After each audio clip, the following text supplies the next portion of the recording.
In this video, we're going to talk about how to create new Active Directory user accounts. This is my domain controller, DC1. It's a domain controller for the dev.com domain. In order to create new user accounts in the dev.com domain, I need to go up to Tools and then click on Active Directory Users and Computers. When I do, the Active Directory Users and Computers console is displayed. The next thing you need to do is decide where you want those users to be created. By default, if you haven't created any organizational units within your Active Directory domain, then you would put your users in the users container, right here. Let me tell you something that you should remember: this is a bad idea. Why? Because you can't apply group policy settings to one of these built-in containers. Users is not an organizational unit, it is a built-in container, and is very limited. You should instead create an organizational unit structure and put your user accounts there. For example, for dev.com, we have created organizational units for United States and India. We're going to assume that dev.com has two offices in both locations, United States and India. If I expand it, you can see that in United States I have my research department and my sales department. Inside of my sales department, I have a container called users. This is where the user accounts for my New York City sales floors are stored, right here. You can come up here, to the toolbar, and just click on the New User button. Or you can come over to the container itself, right-click, click on New, and then select User. Both will do exactly the same thing.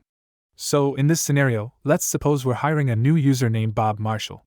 The first thing we need to do is enter in the user's first and last name, and optionally, their middle initial. So, I enter in Bob and Marshall for the first and last name. Notice that the full name field is automatically populated with whatever I type. Then I need to come down and create a user Logon name. This is very important. You need to define a standard for your organization as to how your usernames will be configured. Now we need to provide a password for the new user that we're creating. Here is an important thing that you need to understand. That is the fact that you, as the system administrator, should never know what your user's password is. I'm going to provide a password here for the Bob Marshall user. This will allow her to log on. However, I want this password to be temporary, so I want to leave this option right here marked, User must change password at next logon. The first time the user logs on, they'll be allowed to use this password, but then they'll be immediately prompted to change their password to something else. For security purposes, only that user should know their password. I should not. There are a couple of different options you can select from right here, such as the user is not allowed to change their password. I imagine that there are some circumstances when this is useful. There is also an option here for a password never expires. This is used in unique circumstances, such as an account that's going to be used for a service, in which case we don't want the password to ever change. I don't like using this option because it is a security risk. We want our passwords rotated according to whatever our group policy settings define. The idea is that the longer a password is in use, the more likely it is to become compromised, so we want to force users to rotate their passwords on a regular schedule. There is also an option down here called Account is Disabled. This is a useful option in situations where, maybe, Bob has been hired, but he's not actually going to show up for work for 3 more weeks. He has to put in his 3 weeks' notice at his old job, so he's not going to show up for a little while. So until he actually arrives on site, we are enabling it. Click Next. Click Finish. And the Bob Marshall user is created. Notice right here that there is a little black down arrow indicating that the account is disabled. When Bob actually shows up for work on his first day, I need to enable his account. I right-click on it and go to Enable Account. And Bob Marshall has been enabled. One common thing that you will do all the time with user accounts is manage their passwords. If we right-click on the user and then click on Reset Password, we can go in and provide a new password for the user. Also, if the user's account is locked because the user has put in the wrong password too many times, more times than is allowed by our group policy account threshold settings, then the account will be locked. You can use this option, right here, to unlock the account. If we right-click on this user account and go to Properties, you'll see that there are a lot of other fields that might need to be filled in, such as the office location where Bob works, his telephone number, his email, and the address of the location where he works. We might want to set logon hours for Bob to specify when he can log on to the system, and when he can't. For that we need to go to the Account tab. Over here, in Organization, we might want to populate his account with the job title, department, who his manager is. Over here, on the Member of tab, we probably want to make him a member of the appropriate groups. In this case, he is a member of the sales managers. Therefore, he needs to be a member of the sales managers group. We'll hit OK. So, as you can see, just creating the user is only part of the equation. Filling out all those other tabs is the second half, and it can be quite time-consuming. Therefore, one way to get around this is to create a template user that has most of those tabs already filled in with the appropriate information. Then, when we create a new user, instead of creating it from scratch like we just did, we create it from the template. That saves a lot of work. So, let's go ahead and do that right now. I'm going to create a new user. To identify that this is not a real user account but is, instead, a template account, I'm going to start the name with an underscore that will pop it up to the very top of the list of user accounts, and then I'm just going to name it template. And we'll name it underscore template. Click Next.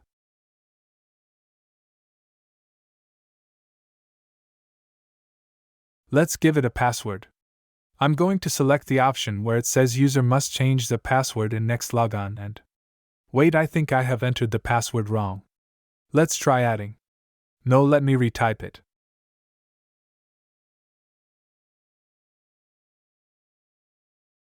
We'll provide it a password. I'm going to specify that the account is disabled. I'm doing that for a very specific reason. I don't ever want this user account to be used by an intruder to get into the system. So I'm going to make sure that account is disabled so it can't actually be used for authentication. We're just going to use it as a template. Click Next. Finish. And we've got our template user created. Let's suppose we hire another user in our organization. So now, with this user account created, I can edit it and fill out the appropriate information I put in the office location, telephone number, and email address. On the Address tab, on the Account tab, let's configure login hours for the user. They're basically only allowed to log in between a specific time of the day and on specific days. Anything later than that, and we're going to assume they probably really shouldn't be there logging on. Click Apply and OK.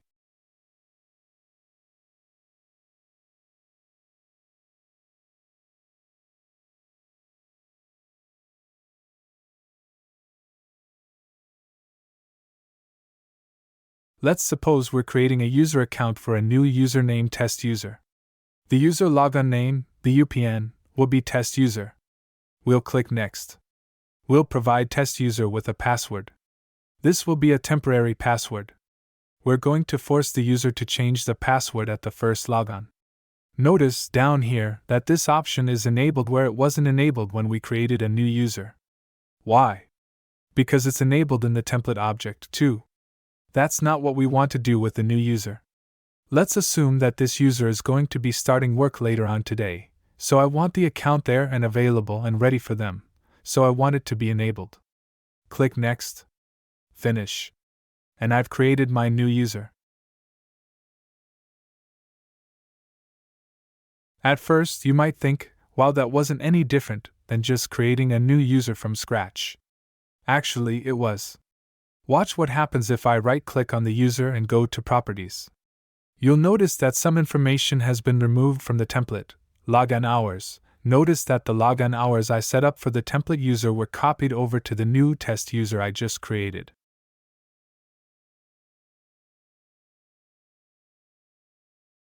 That's it for this video. In this demo, we talked about how to create new user accounts. We first went through the process of creating a new user from scratch. Then we talked about the process you can use to create it. Then we talked about how to create a template user that can be pre-populated with all the necessary parameters, and then create a user from that template.